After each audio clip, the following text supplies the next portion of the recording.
इस YouTube channel पे मैं विवेक यादव आप सब प्यारे विद्यार्थियों का स्वागत करता हूं।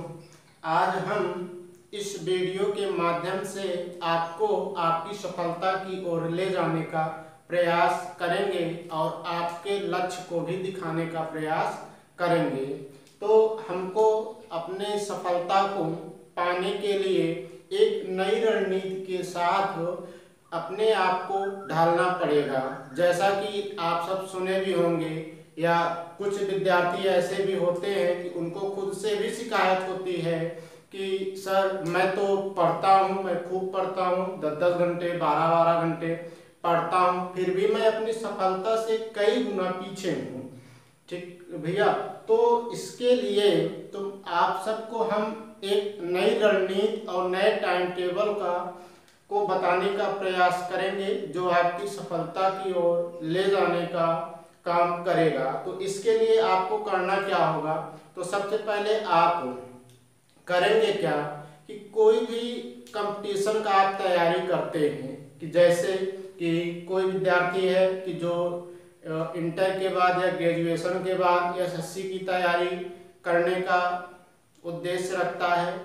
कोई विद्यार्थी ऐसा भी है जो बीटीसी या बीएड या डीएलएड का कोर्स किया है या कर रहा है, वह मास्टर बनने का उद्देश्य रखता है।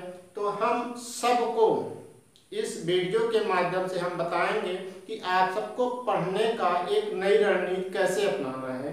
तो हम आपको बताने का प्रयास करेंगे और आप सब जानते भी होंगे कि अगर हम पढ़ाई करते हैं, हमने मान लीजिए कि सबसे पहले हम आपको बताएंगे कि आप अगर एक मास्टर बनना चाहते हैं तो आप सबसे पहले ये डिफाइन करिए कि क्या आपके पास जो कोर्स कर रहे हैं डीएलएड या कर रहे हैं या बीएड कर रहे हैं, ठीक ना भैया, जो भी कर रहे हैं, ठीक ना भैया, सबसे पहले आप अपना कोर्स डिफाइन करिए कि हमें करना क्या है कि दो में एक या तो आप कर लिए हैं या आप कर रहे हैं। तो उसके बाद हमें करना क्या है कि देखिएगा कि कोई भी कंपटीशन की तैयारी करने से पहले सबसे पहले आपको देखना होगा कि उसमें सबसे पहले हम डिसाइड क्या करते हैं, कोर्स डिफाइन करते हैं, फिर उसके बाद हम क्या करते हैं, उस कोर्स का सिलेबस क्या है, ठीक ना भैया। तो सिलेबस क्या है, तो सिलेबस को हम देखेंगे। फिर उसके बाद तीसरे नंबर पे हम किस पे काम करेंगे भैया, पैटर्न पे काम करेंगे। तो मान लीजिए कि हम एसएससी की तैयारी करने गए, ठीक ना, एसएससी की तैयारी करने गए तो उस एसएससी में हम देखेंगे क्या कि हम गए, ठीक ना, हमें एसएससी की तैयारी करना है। तो एसएससी के अंतर्गत कई एग्जाम आते हैं, कई हैं, जैसे हम देखेंगे सीडीएस है, सीएचएसएल है, ठीक ना भैया, सीजीएल है, आप कई भी ले लेंगे। और इसी के अंतर्गत बैंक, रेलवे, कई भी ऐसे आते हैं। तो आप देखेंगे कि करना क्या है। तो सबसे पहले जैसे कुछ विद्यार्थी ऐसे होते हैं कि इंटर पास किए, उसके बाद तुरंत कहाँ पहुंच गए, कहीं भी कोचिंग में कहीं भी गए, वो तुरंत क्या किए कि एग्जाम फॉर्म निकला, फॉर्म डाले, उसके बाद क्या किए, सीधे प्रीवियस ईयर का क्वेश्चन पेपर लिए और उसको सॉल्व करने का प्रयास करने लगे। तो ऐसे विद्यार्थी पढ़ते तो हैं लेकिन सफलता उनसे दूर, 99% वो सफलता से दूर रहते हैं। क्योंकि सबसे पहले हमें करना क्या है कि देखिए हम गए एसएससी की तैयारी करने। तो एसएससी की तैयारी करने के लिए सबसे पहले हमने डिफाइन क्या कर लिया, हमने कोर्स को डिफाइन कर लिया कि हमें एसएससी की तैयारी करना है। और अब तो हम देखेंगे कि एसएससी में पूछता क्या है, एसएससी में क्या अर्थात क्या पूछता है, अर्थात एसएससी का सिलेबस क्या है, ठीक ना भैया, एसएससी का सिलेबस क्या है। तो एसएससी के सिलेबस में हम देखेंगे कि इसमें पूछता क्या है, मैथ पूछता है, फिर उसके बाद क्या पूछता है, रीजनिंग पूछता है, फिर क्या पूछता है, इंग्लिश पूछता है, और फिर उसके बाद क्या पूछता है, उसके बाद हमारा आ गया जीएस, जिसमें जीएस का पोर्शन होता है। तो हम देखेंगे इस 4 टॉपिक पे हमें पकड़ बनाना है। तो हमें जब एसएससी की तैयारी करना है तो इस 4 सब्जेक्ट पे पकड़ बनाना है। तो आप करेंगे क्या? ठीक भैया, तो आपको करना क्या है कि आप इसमें क्या करेंगे, इंडिविजुअल का कोई भी कोर्स अपना लेंगे, मैथ और इंग्लिश का कर लेंगे। फिर अगर आप ज़्यादा से ज़्यादा 6-6 महीने का होता है, 6 मंथ में आपका मैथ और इंग्लिश आपका कंप्लीट होगा और प्लस 6 मंथ आपका क्या लगेगा, रीजनिंग और जीएस में। तो इसी तरह आप क्या करेंगे, 1 साल में आप किस पे पकड़ बनाएंगे, सिलेबस पे पकड़ बनाएंगे। सिलेबस में पकड़ आपका बन जाए तो आप करेंगे क्या कि 6 महीने आप क्या करेंगे, प्रैक्टिस पे ध्यान दे देंगे कि जितने भी आप जितना पढ़े हैं उन सब का आपका एक अच्छा खासा नोट्स तैयार हो जाता है। तो आप प्रैक्टिस पे ध्यान देंगे तो आपका ये 6 मंथ प्रैक्टिस पे चला गया। अब आपके पास 1.5 साल में आपने सिलेबस पे पकड़ भी बना लिया, अब उस पे अच्छी खासी प्रैक्टिस भी कर लिए। तो अब आप देखिएगा 1.5 साल का समय आपका जो गया वो सिलेबस पे अच्छी तरह से आप पकड़ बना लिए। अब आप क्या करिए कि अब देखिए कि एसएससी के अंतर्गत जो भी एग्जाम नजदीक हो, जैसे एमटीएस हुआ, सीएचएसएल हुआ, सीजीएल हुआ, कुछ भी हुआ, तो आप करेंगे क्या कि उसका आप तुरंत फॉर्म, अगर कोई भी निकला है, मान लीजिए निकला किसका भैया, हम मान लेते हैं सीएचएसएल का निकला, ठीक ना भैया, तो आप सीएचएसएल का फॉर्म डालिए। उसके बाद सीएचएसएल में आपका प्रीवियस ईयर का आप एक बुक खरीद लीजिए या कोई कोचिंग में मॉक टेस्ट ज्वाइन कर लीजिए। आप क्या करेंगे, अब आपने क्या किया, सबसे पहले कोर्स डिफाइन कर लिया, उसके बाद सिलेबस पे अच्छी पकड़ बना लिए। अब आपको क्या करना है, पैटर्न पे काम करना है। किस पे काम करना है, पैटर्न पे। तो आप देखेंगे सीएचएसएल का एग्जाम फॉर्म निकला और हमने डाल दिया। अब हम देखेंगे सीएचएसएल में किस टाइप के क्वेश्चन पूछे जाते हैं, तो उसमें आप जाएंगे, आप उसको देखेंगे, जितने भी प्रीवियस ईयर क्वेश्चन है उस पे आप काम करेंगे और मॉक टेस्ट भी ज्वाइन कर लेंगे।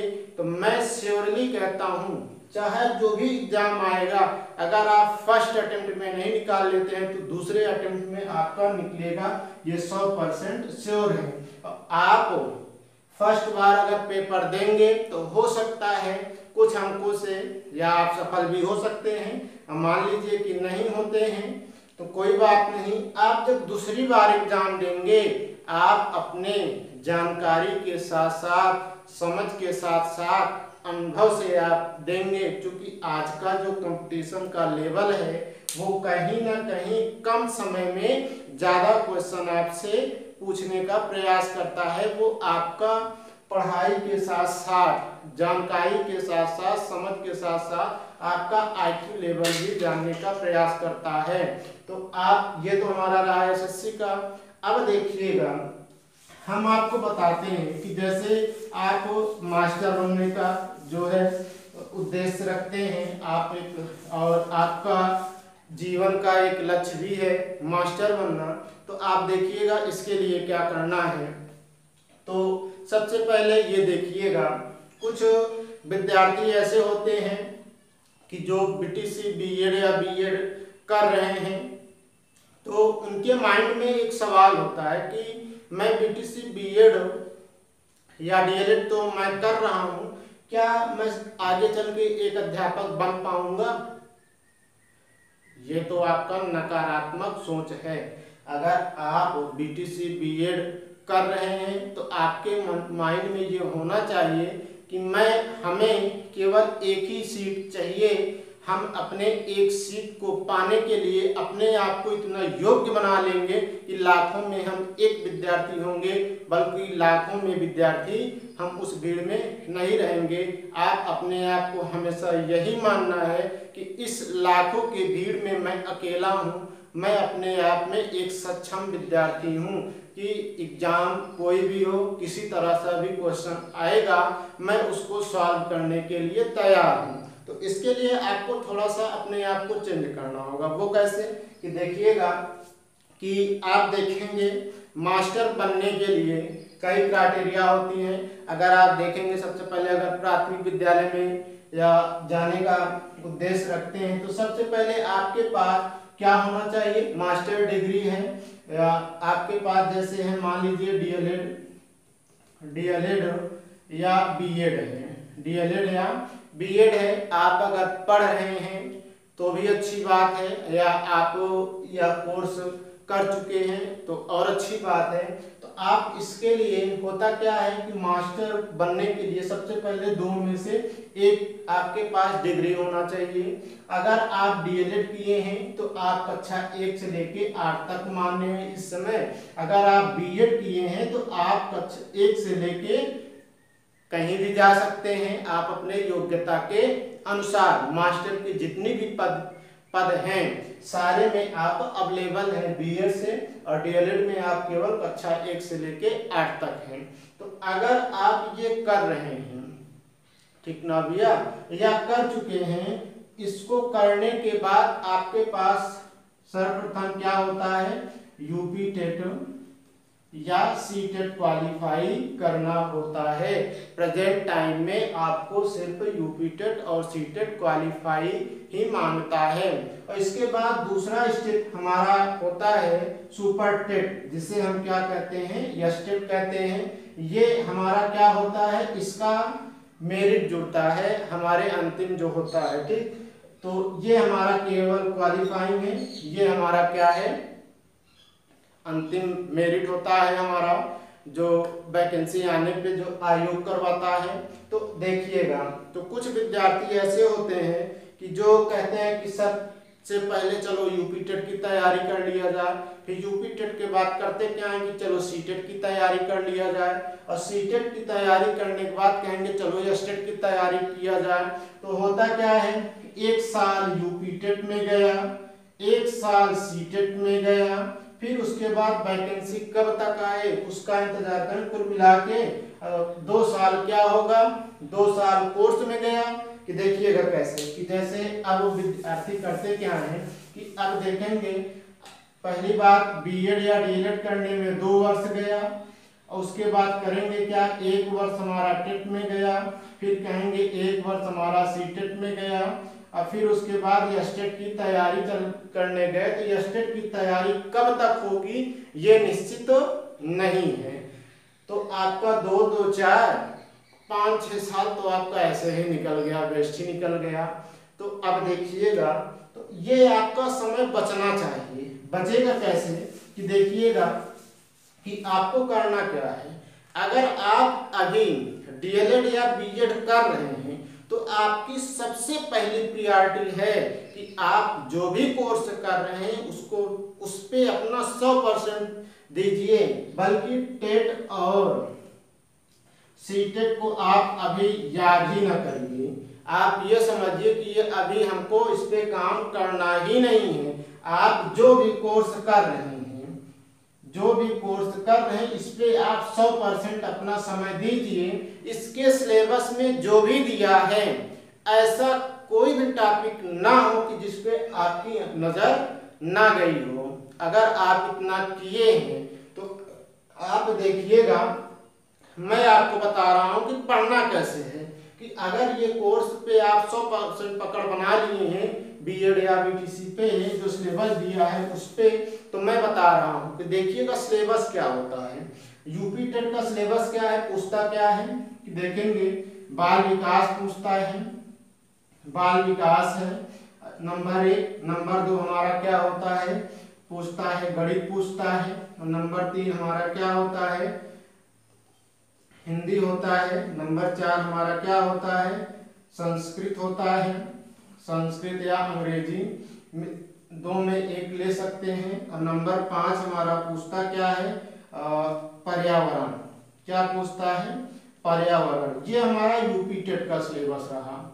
यूपी टेट जो टोटल 150 अंक का पूछता है, माइनस मार्किंग नहीं होता है। और सीटेट का देखिए सिलेबस क्या होता है, सीटेट का सिलेबस क्या होता है, सेम यही होता है। जो जो सब्जेक्ट इसमें होता है वही वही सीटेट में होता है। वहां भी ऑप्शन में संस्कृत और अंग्रेजी का रहता है। ये कक्षा 1 से लेके 5 तक हम बात कर रहे हैं। ठीक भैया, तो देखिएगा, अब यहाँ देखिएगा सिलेबस आपका सेम है। अगर आप मास्टर बनने का सपना रखे हैं तो आप अगर बाल विकास पढ़ रहे हैं तो देखिएगा, बाल विकास का उद्देश्य अगर आप पढ़ रहे हैं तो केवल यूपी टेट को ही समझकर ना पढ़िए। आप बाल विकास को ऐसा तैयार करिए कि हम यूपी टेट में भी अगर उसमें से क्वेश्चन आ जाएगा तो यूपी टेट में भी सॉल्व कर लेंगे, सीटेट में आ जाएगा तो सीटेट में भी हम उसको लगा लेंगे, और सुपर टेट में भी आ जाए तो सुपर टेट में भी सॉल्व कर लेंगे। तो आपको दूरदृष्टि रख के पढ़ना है। यही होता है कि एक जो जागरूक विद्यार्थी होता है वो हमेशा दूरदृष्टि को देखते हुए पढ़ता है। और जो नया नया विद्यार्थी होता है जिसके अंदर जागरूकता नहीं होता है, वो करता क्या है, गया यूपी टेट का फॉर्म आया, तुरंत गया कोचिंग ज्वाइन किया और यूपी टेट तक वो सीमित रहा, और वहीं सीटेट का फॉर्म डाला, सीटेट में फेल हुआ, यूपी टेट में पास हुआ।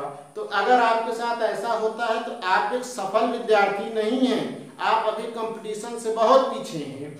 आप सफल विद्यार्थी वही है कि अगर वो हिंदी अगर पढ़ रहा है तो हिंदी से कहीं से भी क्वेश्चन किसी भी एग्जाम में पूछे तो हिंदी अगर 30 अंक का है तो 30 में से 25 लाने का वो अपने आप को इतना तैयार करता है कि 30 में से 25 में लाने का जिम्मेदारी रखता हूं।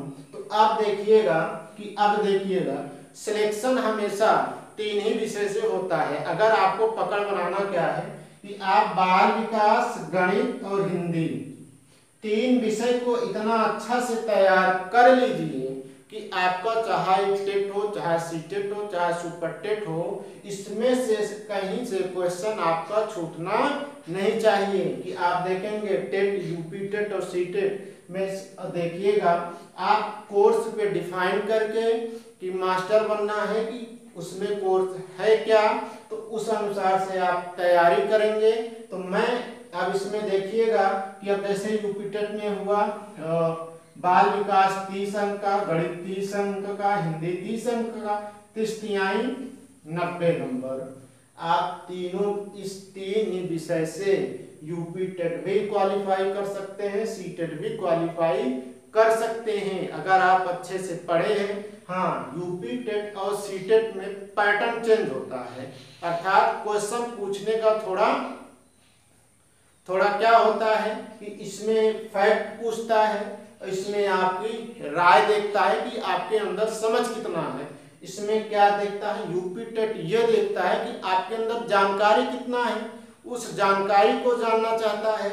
और सीटेट ये देखता है कि आपके अंदर समझ कितना है। अब यहीं पे देखिएगा, जानकारी और समझ में बहुत बड़ा अंतर होता है। यूपी टेट आपसे ये जानने का प्रयास करता है कि आपके अंदर जानकारी कितना है, और सीटेट ये जानने का प्रयास करता है कि आपके अंदर समझ कितना है। तो इन दो बीच में जो अंतर है, अगर वही हमको समझ में आ जाए तो मैं आपके दावे के साथ कहता हूं कि आने वाला मास्टर, आप एक भावी मास्टर होंगे। ये अब देखिएगा कि अब इतना आपके समझ में आ गया कि हमें इतने विषय पे पकड़ बनाना है। अगर आप डीएलएड कर रहे हैं या बीएड कर रहे हैं तो आज से आप अपने आप को मान लीजिए कि इतना विषय, ये टॉपिक आज से हमको पढ़ना स्टार्ट करना है। तो आज हम आपको कुछ और बताने का प्रयास करेंगे कि देखेंगे कि जैसे पढ़ने के लिए जैसे कहते हैं कि हमारे पास क्या करते हैं कि पढ़ने का समय ही नहीं बचता है, तो उनके लिए भी हम थोड़ा सा चर्चा करेंगे। देखिए कैसे कि सबसे पहले लेंगे क्या, हम लेंगे क्या, ईयर लेंगे। अब ईयर के बाद हमारा क्या आता है, मंथ आता है। मंथ के बाद हम देखेंगे तो हमारा क्या आता है कि डे आता है। डे के बाद क्या आता है, हमारा आवर्स आता है। ठीक ना भैया। तो अब देखेंगे टाइम टेबल। अगर देखिएगा हमारा जो ईयर है, अगर हम ये मंथ है, ये हमारा डे है, ये हमारा आवर है, तो आप आज से ये मत कहिएगा कि हम कोई चीज देख लेंगे। कि जैसे कुछ विद्यार्थी ऐसे हैं कि वो सोचते हैं कि चलो ठीक है, अभी तो यूपी टेट या सी टेट तो आया नहीं, पेपर सी टेट का टल गया है, जब पेपर आएगा तो उसके 15 दिन पहले हम तैयारी कर लेंगे। या सुपर टेट, अभी कुछ विद्यार्थी ऐसे हैं कि उनके दिमाग में आता है कि अरे अभी तो सुपर टेट का कुछ लेना ही देना नहीं, जब आएगा तब देख लेंगे। वो करेंगे क्या, 1 साल गंवाएंगे, 2 साल गंवाएंगे, मान लीजिए दूसरे साल आ गया सुपर टेट का, तो वो कहेंगे क्या कि तुरंत भागेंगे, कोचिंग करेंगे।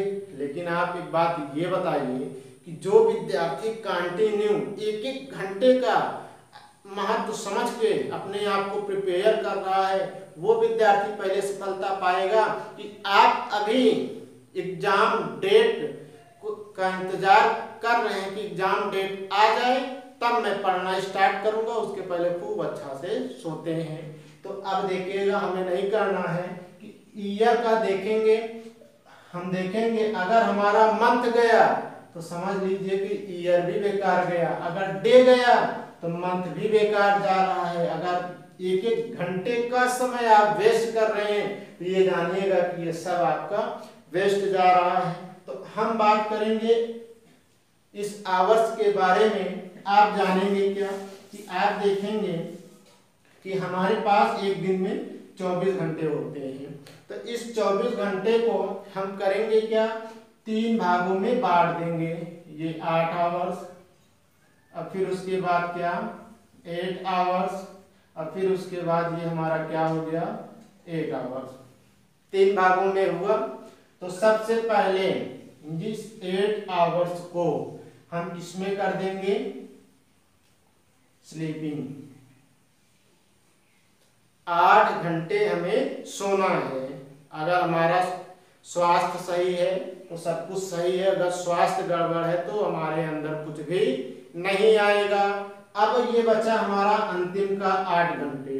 अंतिम के 8 घंटे में हमें क्या करना है, इसको हम कितने भागों में बांट लेंगे, 2 भागों में, 4 और 4। और इसको भी बांट लेंगे 2 और 2 आवर्स, इसको भी बांट लेंगे 2 आवर्स। अब देखिएगा, अब इस 8 घंटे को हमने बांट लिया 4-4 घंटे में। अब 4 घंटे में 2 आवर्स शाम का खाने में गया और 2 घंटे सुबह का खाने में गया, तो 2-2 4 घंटे, 24 घंटे में हमें 4 घंटे खाने में ले जाना है। खाने में मान लीजिए कुछ विद्यार्थी इलाहाबाद या कहीं भी जाकर कंपटीशन की तैयारी करते हैं, उनको खाना बनाना भी पड़ता है और खाना भी पड़ता है। अगर खाना है तो बनाना है, नहीं तो बिना खाए सोना है, वहाँ कोई पूछने वाला नहीं होता है। इसलिए हमने इस 4 घंटे को केवल खाने पे गए। अब देखिएगा इस 4 घंटे को आप वही करिए जो आपका मन कहे, आपका दिल कहे, चाहे जो भी कहे, 4 घंटे आप करिए। चाहे फोन पे बात करिए या जाके कहीं पिकनिक मनाया आइए या कहीं घूम आइए, कुछ भी मन कहे आप 4 घंटे ये करिए। और अब आपके पास ये जो 8 घंटे का समय बचता है, चाहे जब बचाइए, अब इस 8 घंटे को आपको अपने स्टडी में वेस्ट करना है। इस 8 घंटे में 1 सेकंड का भी समय वेस्ट नहीं जाने देना है। इस 8 घंटे में अगर आप कंटिन्यू अपने आप को प्रिपेयर करते हैं तो मैं आपको विश्वास दिलाता हूं कि आप आने वाले 2 साल में अपनी सफलता, आपकी सफलता आपकी आंखों के सामने होगी और आप उस सफलता को पा भी लेंगे। आप अपने लक्ष्य पे कायम भी रहेंगे और आपका अनुसरण करने वाले सभी लोग होंगे, बल्कि वो समय आपका वो नहीं रहेगा कि अरे यार वो देखिए अच्छा है, उसका अनुसरण करेंगे। अगर आप इतना काम करते हैं अपने आप को सही समय पे, तो आपका अनुकरण सब करेंगे, बल्कि आपको किसी का अनुसरण करने की आवश्यकता नहीं है। कि जैसा कि एक विद्वान ने कहा है कि जल्दी जागना सेहत के लिए फायदेमंद होता है, वो चाहे नींद से हो, वहम से हो या अहम से हो। इसलिए कि आप अभी से अपने आप को जगाने का प्रयास करिए। ये आपके ऊपर डिपेंड होता है कि आप सूरज को जगाते हैं या सूरज आपको जगाता है। इन दोनों में बहुत बड़ा फर्क होता है कि अगर आप सूरज को जगाते हैं तो आप एक परिश्रमी विद्यार्थी हैं, अगर आपको सूरज खुद जगाता है आके तो कहीं ना कहीं आप अपने विद्यार्थी होने पे एक प्रश्न चिन्ह खड़ा होता है।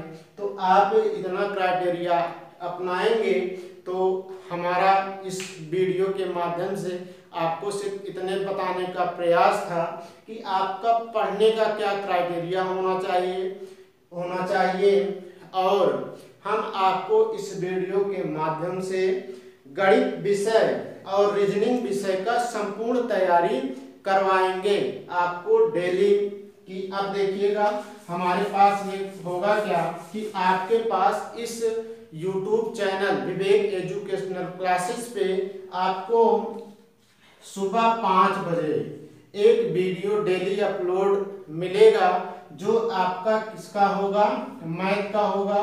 मैथ का हमारे पास ऐसा सिलेबस नहीं होगा कि जो आपका केवल 1 एग्जाम के लिए हो। हम आपको मैथ का ऐसा सिलेबस इस चैनल पे देंगे कि आप कोई भी एग्जाम इस ऑल इंडिया में चाहे जहां जाएंगे, अगर मैथ का क्वेश्चन आता है तो आप कहेंगे कि हाँ मैंने ये तो क्वेश्चन देखा है। कहाँ देखा है? विवेक एजुकेशनल क्लासेस में। तो उस स्तर का हम मैथ पढ़ाने का प्रयास करेंगे। और आप हमारे चैनल पे अगर नए हैं, अगर आप देख रहे हैं, ये वैसे तो मेरा भी चैनल ये नया है, मैं अभी नया है और मैं इस चैनल को इतना अच्छा बनाने का प्रयास करूंगा इस वीडियो के माध्यम से कि आप कहीं एग्जाम पे बैठेंगे तो आप याद करेंगे, वाह क्या विवेक एजुकेशनल क्लासेस में पढ़ाया गया हर एक टॉपिक आपके लिए अच्छा था। और आप इस मैथ में आप जो भी एग्जाम देंगे एक भी क्वेश्चन छूटने नहीं पाएगा, हमारा प्रयास रहेगा। और आप ऐसा पाने के लिए हमारे वीडियो को अगर आपको पसंद आया है तो लाइक और शेयर जरूर करिए। और हम आपको अगले वीडियो में थोड़ा और एक टाइम टेबल अच्छा सा लेके आएंगे पढ़ने का, और मैथ का संपूर्ण सिलेबस लेके आएंगे कि पूरे ऑल इंडिया में जितने भी टाइप के एग्जाम होते हैं उसमें क्वेश्चन कैसे पूछता हो, वो आपका चाहे यूपी टेट हो, एमपी टेट हो, हरियाणवी टेट हो या सी टेट हो या सुपर टेट हो, आप मैथ पढ़ेंगे और आपको लगेगा कि हाँ अगर मैंने सी टेट में पढ़ा तो सी टेट में भी अच्छे नंबर से आप क्वालिफाई होंगे, सुपर टेट में भी होंगे, यूपी टेट में भी होंगे। मैथ में से एक भी क्वेश्चन आपका नहीं जाएगा, चाहे वो आप एसएससी, बैंक, रेलवे ही क्यों ना हो। तो इसी के साथ आज हमारा इतना ही। अगला नेक्स्ट वीडियो में मैं फिर से आपको मिलूंगा। जय हिंद।